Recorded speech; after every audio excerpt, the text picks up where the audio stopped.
I think that's good. We'll go ahead and just get started with today's webinar. All right. Again, welcome to today's webinar. My name's Austin. I am a client growth manager here at PARiM. Some of you, if you've joined in our previous webinars, will recognize me from those. This is something we try to do once a month, introducing how-to videos, new features, tips and tricks, that kind of thing. And today, this webinar, we're going to be focusing on quick setup guide. Basically, this is going to be orientated for people that uh, are not currently clients of ours at PARiM, but are looking at a new system and creating a trial and see where to get started. However, just because you're an existing client doesn't mean you're not gonna benefit this. I'm gonna be going through the entire setup process, and I'll show you in a moment. That includes system settings, adding people into the system, clients, locations, creating shifts, that kind of thing. Just that initial beginning part. So you might learn a couple of things within this, even though you might not be the exact target audience. However, when we think of these topics to do for webinars, we do try to focus on something that will benefit everyone. And I think that is something that it can definitely be applied for today's webinar. Let's go into the actual agenda. So what I mentioned a few moments ago is we're going to be going over system settings. System settings is going to set up the initial settings, as you could say, to really benefit into those next stages. Really, what we're going to be doing is setting up all the aspects that we would need in order to make the actual creation of a shift and assigning a shift as simple as possible, either for yourself later on or for your admins, location supervisor, department supervisors, etc. So that all they have to worry about is the time that the shift is, who's going to be working. Oh, excuse me, who's going to be working at it and where they're going to be looking at it. Then the rest of the data, all that, you could say potentially complex stuff is already said and done from the very beginning, and you can manage it in through the pay run reports or any other reports later on in your work process.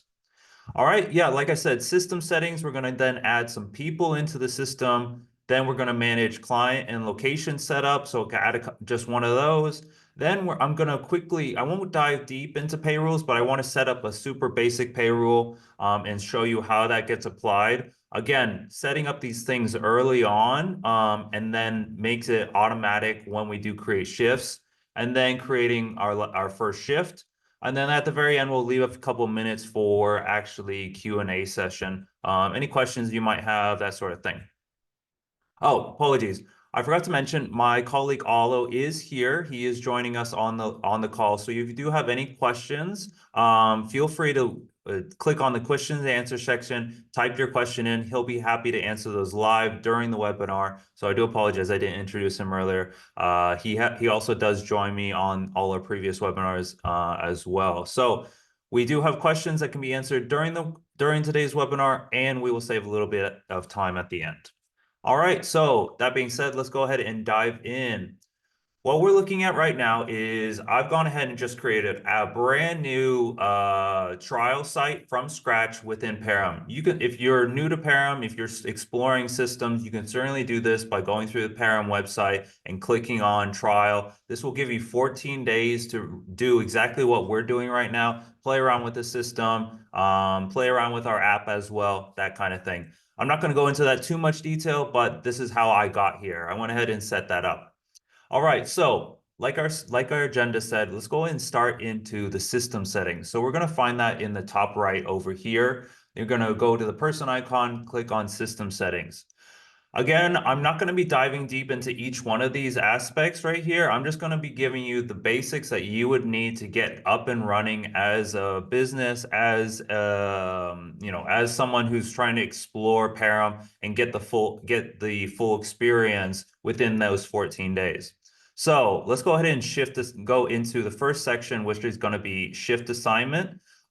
This is going to be under scheduling settings, excuse me, and we got shift assignment here. What we're going to look at is what do we want to have applicable for the shifts, and what do we want to set as requirements for shifts. So one of the key terms here is open shifts. So when later on in this, when we create a shift, we're going to be creating an open shift. What that means is your employees that are on the system have access to PARiM. They can have the opportunity to apply for those shifts if they want. Say, oh yeah, there's a shift for Saturday. I'm free on Saturday. I'll be happy to work that. What we have and what we're going to be turning on and off right now is who those kind of people who would see those shifts. So we want to make sure the right people are applying for those open shifts. And so we want to toggle on a couple different things. One of those is going to be position match. So I'm going to turn that on. And then another one is going to be qualification match. So these are a couple pieces of criteria that helps the system show shifts to the people that match that information. I'm going to be going over and creating positions in a moment, but we are going from the top down, and I just wanted to show those. So definitely when I am setting up sites for my clients during their onboarding implementation period, this is definitely one of those ones that I go and toggle on or off with them to make sure that it's fully well understood. That being said, let's go into the next section. So this is going to go into time and attendance. We're going to go in and allow people to clock in. Definitely want to have that turned on. This is going to give their exact time stamp that they clocked in. Additionally, it's also going to be tracking against their GPS coordinates on where they clocked in. If you have a subscription of premium, you're also going to be able to utilize the geofencing right here as well. So we could also turn that on as well. What that means is if you have geofencing, without going into too much detail, if you have geofencing turned on, when people clock in, they'll only be able to clock in if there's within a certain radius of that location. If we have time, when I set up the location, I'll show you exactly where that can be done. Apologies. Then we'll go into the people setting. So we're going to the people means your employees. So we're going to go in and we're going to go to a couple different ones. So we're going to go employment types, positions, and qualifications. So one of the ones we're looking at is employment type. I'm not going to do too much here. I just want to bring this up. So employment types allow you to categorize your staff. So a lot of my clients, they're pretty good with just having one employment type as standard. But a couple of them use, say, temporary staff, they'll turn that on. Or they go ahead and create their own for, say, if they have visa workers, so they can create one for visa workers. That helps you separate and filter out your different workers. Additionally, you can create payrolls specifically for, say, student labor. So you can have an employment type for student labor, or you have rest and break rules. Again, that's applicable to students. So students can only work, say, 20 hours a week. You can make sure that any employee with the employment type of student does not exceed their 20 hours a week. And this is one of the ways that you can manage that by setting employment types. Going into positions. So positions, again, a moment ago, we set up position match. Positions are one of the criteria you absolutely need to create for creating shifts. The shift needs to know, okay, at what location, what are they doing? Are they going to be, say, a concierge? Are they going to be a security officer? Are they going to be a bartender or whatever they're going to be? This is where you would have to come into the system. We conveniently have for the trial site a few key examples that we're looking at here. So the system will select and create these for you. However, you can certainly go ahead and create your own position right here as well. So let's go ahead and I'm going to operate and we'll say I am having a security company. So I'll go ahead and select that and whoops, apologies. Go ahead and click on that there. Now I've gone ahead and created those positions. Again, they're an easy selection that we have conveniently created for you based off of our clients and how they're using positions. But you can certainly go ahead and add positions yourself and delete these if they're not totally accurate to your operations. That being said, we've gone ahead and created positions. Now, the last one is qualifications. Qualifications is not always mandatory. I have a good handful of clients that are using qualifications, and I also have clients that are not using qualifications. It just ultimately comes down to how you guys operate. Qualifications are another level of criteria for making sure that your staff, the right staff is showing up and being able to apply for those shifts. And then legally, also, there can be legal implications for what you need your staff to be certified in order to work that shift. One of those is a good example we're seeing on the screen right now is first aid. You can also go ahead and add other first aids. So SIA for security services, nurse registry, any sort of additional fire safety, anything like that. You can go ahead and put that in. You can provide the information in there. You can also change the color. The other thing too is because qualifications are fully customizable, you can also use it just to break down your staff. I have a good example is I have one client that utilizes for AAA security services. They have extremely high VIP enterprise level clientele who they can only trust with some of their staff, like uh, they only want their best guys to be, say, protecting these VIP clients. So they put in a qualification of AAA service or something of that sort. So only those guys can work those VIP clientele shifts. So it's fully customizable in that manner. What I also real quick while I'm here, as I usually typically recommend turning this off. You don't want anyone to be modifying their data, especially if it's like SIA and there's an expiration date. You don't want them coming in, changing the expiration date, and then all of a sudden they're working technically illegally with expired documentation. All right, so that's pretty much everything I wanted to go over on the system settings. So let's go in and actually get people in, get locations in, and then get to finally creating some shifts. So we'll go in and we'll go into the employees. We have our employees list here. I'm not going to go into any more detail than we need to, but we can go ahead and add a person right in there. So I am going to add a miscellaneous person called Thomas Jones, and we'll add his email in here like such. And we have a few pieces of information we can add in. So we have temporary staff that I enabled or standard staff, as you saw here. If I wanted to, I could put his contract information in. I don't have any at the moment. And then lastly, there are a couple different fields to be filled in right now. So we have positions. Again, positions are one of those criteria that determines if someone sees a shift or can apply for a shift or work a shift because we've made that mandatory that they need to have a shift matching. So what I'll do is I'll go ahead and add him in for just all of them for the sake of it. And then lastly, we have give access to staff portal. So this is automatically turned on. If I wanted Thomas Jones to have access immediately once I send this out, then I would have that turned on. If what I do with my clients and what I recommend is I actually say, if they're getting started with PARiM as a system, is first put your staff in, don't grant them access just yet. Get the system where you want it to be, then grant access to everyone or certain groups of your staff once the system's, again, where you want it to be. That way there's not too much adjustment. Maybe you're changing the position name, maybe you're changing locations, et cetera, et cetera. That way they're seeing the final form and they don't get more confused. Transitioning to a new software is already going to be a bit overwhelming for some people. Let's make it as simple as possible.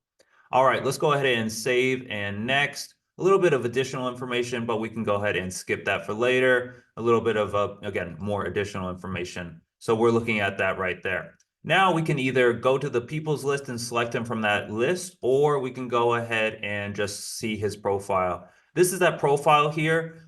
We've gone ahead and added the positions. We can add them additionally if we wanted to from the profile page or do it during that first step. The last thing I want to show you on the person's profile is going to be the background, or excuse me, expertise. This is going to be where you'll be adding those qualifications in. Qualifications need to be done on a one-by-one basis. We'll go in and add a random number. So you would add the qualification in, add a certificate number. Of course, if there's no proper certificate number, you can be putting in as such, and then you can add that expiration date. Again, Like I mentioned, we don't want to turn the modifying editing button on for them because if it expires, they start see, oh, I can't pick up shifts. They change it themselves. They're working illegally is just could be potentially a headache. So all that information is there. That can be added in and they have that qualification. All right, so let's go then into the next part that we would need for creating a shift, and that's going to be clients and locations. So let's go to a client here. We'll go and see our clients list. Adding a client is a big button on the top right. Let's go ahead and select, put in Wilson Events and Music Limited. We are going to be working security for one of their concerts, so we go ahead and save that. Then the next step is adding a location. So every location needs to have a client linked to it. And during this process, we are adding that location to that client. So go ahead and add one in here. And I can either select it from an existing or can add a new one in. So we go ahead and add that. Let's go add some details in, some couple pieces of data. Town.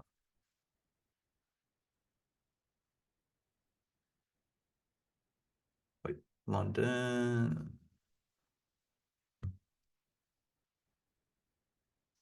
and UK, and we'll go ahead and save no thank you. And lastly, we have some contact details. So these are going to be the contacts for this location, potentially going to be like, say, a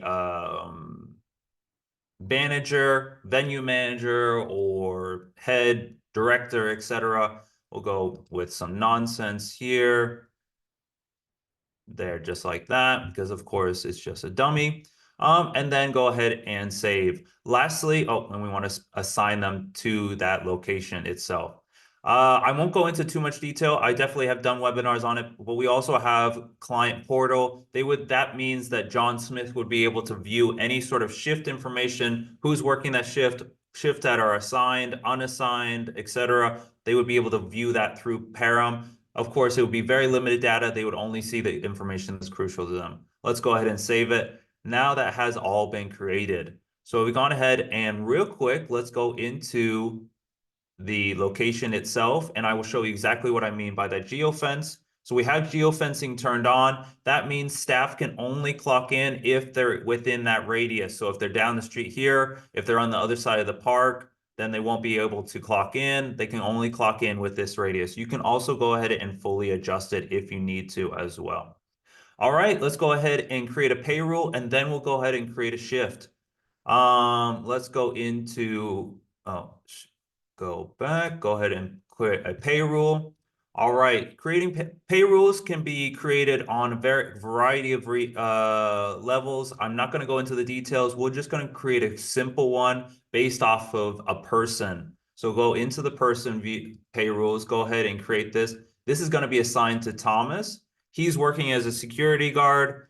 So he gets paid based off of his experience, etc. He's going to get paid 15 pounds an hour. Go ahead and put in Thomas Jones, and we'll mark this as 2024. I just like to do it that way. And we'll start the effective date from the 1st of October, and we'll leave it open until he gets a raise. Again, I go into detail on this in another webinar. Highly recommend you go ahead and review that. I believe that would be minimum wage increase in preparation for that time period in April. So feel free to check our YouTube page to have a view at that. Go ahead and save and apply. That's been added in. All right, so gone ahead and we've created everything we actually need to go ahead and create a shift where it will be managed easily. So let's go into the schedule. We're going to go to the schedule. This is going to take us to the calendar. We're looking at the calendar here. If you're not aware already, we have two sections. We have the gray area right here, which would be those open shifts, those unassigned shifts. And then we have all the shifts that have been assigned as of right now because it's a new site. We have nothing right here. We have myself and we have Thomas Jones, who we've created together. So creating a shift is as easy as just finding the date where you want to add that shift in. Let's go ahead and say it's for Saturday. So we'll create an open shift for Saturday. As we see here, we have the shift. go ahead and select it for the location we added together. As you can see, the client is Wilson Events and Music Limited. We have the start and end time. We'll just leave it as such for now, but say if it was a night shift, you can add the nighttime. Then we want to put in, we'll have a door supervisor for that shift. In this case, we only need one, but you can go ahead and click multiple. So I'll need 3 door supervisors, 4 door supervisors, and I can certainly do so as such, but we'll leave it down as 1. On the right-hand side, we have notes. If you want to leave any notes for who's working that shift, in the such as, okay, please check in with so-and-so at the front desk, please park on the left-hand side, blah, blah, blah. You can leave that. All this data will be available to the employees who work the shift through the mobile app, the PARiM mobile app. And then lastly, we have any sort of pay rule information. As of right now, nothing is being applied because I don't have a pay rule set to the door supervisor, but I will show you in a moment. As soon as I assign it to Thomas, it's going to be applied. All right, and then real quick, lastly, we can go ahead and we have task lists here. So if there's things that need to be accomplished during the shift, you can add them in there. The staff member can tick those off through the mobile app as well. Let's go ahead and save.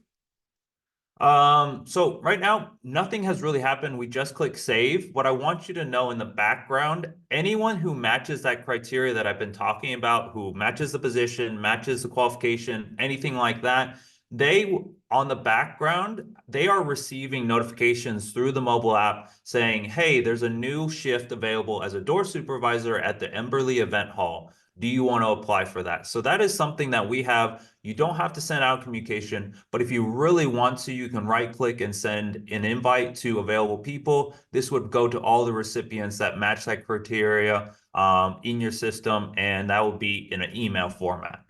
All right, let's go ahead and drag and drop this into the system. We'll go ahead and drag and drop. That's getting assigned to Thomas. As you see here, the only thing that I want to mention is it's in unpublished phase. So that means Thomas doesn't yet know. We can then move it around if we want to. As you can see, I'm not matching the criteria, so it doesn't work. If I want to move it over there, I can do so, etc. This is not sending out notifications because it's unpublished. Go ahead and go in. I want to show you now, look, now that we assigned it to Thomas, it's automatically applying that pay rule. So it's all working. As soon as Thomas clocks in, it's going to start clocking in, calculating the 15 pounds an hour that he's agreed upon. Go ahead and right click or click the big publish button in the top, and we'll go ahead and save that. Basically, we've gone ahead, we created a shift. That's everything really that all you need to do. If there's any more that needs to go into more detail, I definitely have a webinar to go over it, or you can certainly reach out to us to book a call. We'd be happy to book if you're not an existing client with PARiM, feel free to book a demo with us. We'll be happy to assist you and walk you through this in a little bit more detail. Or if you're an existing client with PARiM and would like a little bit more training, certainly reach out as well. You can what you can do is you can reach out to our support team either by email right here or down here in the right-hand side. You can send us a message saying that you're interested in a call, and we'd be happy to organize that with you. Basically, yeah, we've gone over everything that I wanted to go over today. The next steps would be possibly creating more shifts or adding more people into the system, and then also clocking in, clocking out. But again, that's for another time. For now, we're going to leave the webinar open for another few minutes to answer any questions, and then we'll call it a day. So for everyone that's on the line, and joined us today, I hope you learned something new. And if you have any questions, again, feel free to reach out and we'll be happy to help you. Yeah, let's see if there's any questions. All right, seems pretty quiet. But yeah, I'll leave it open for a few more minutes, and then we'll, like I said, call it a day.